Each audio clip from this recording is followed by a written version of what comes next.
የኛ ሪፎርም ዘርፈ ብዙ ነው።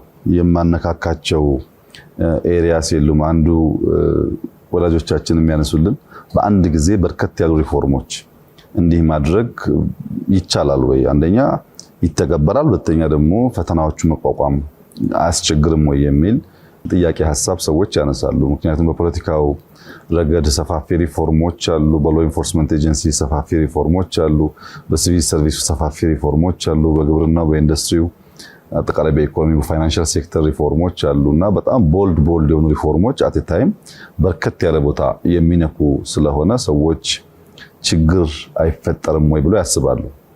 እንግዲህ በሌየር ማየት ጥሩ ነው። መጀመሪያ ቅድም እንዳነሳው ውስብስብ ችግር አለ ብለናል።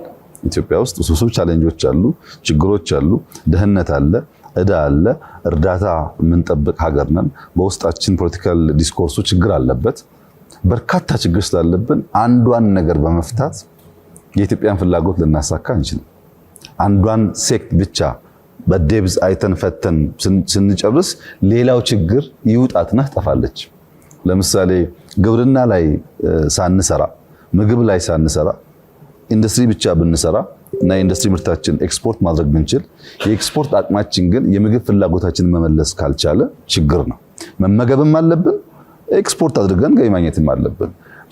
ተነጣጥሎ የሚታይ ነገር መሆን የለበትም። እንደዚህ በርከት ያለ ሪፎርም ደግሞ ሲሆን አጋዥ ያስፈልጋል። ነገ ቅድም እንዳነሳው ሮቦትስ፣ ለዛሬው ግን ቴክኖሎጂ መጠቀም የግድ ያስፈልጋል።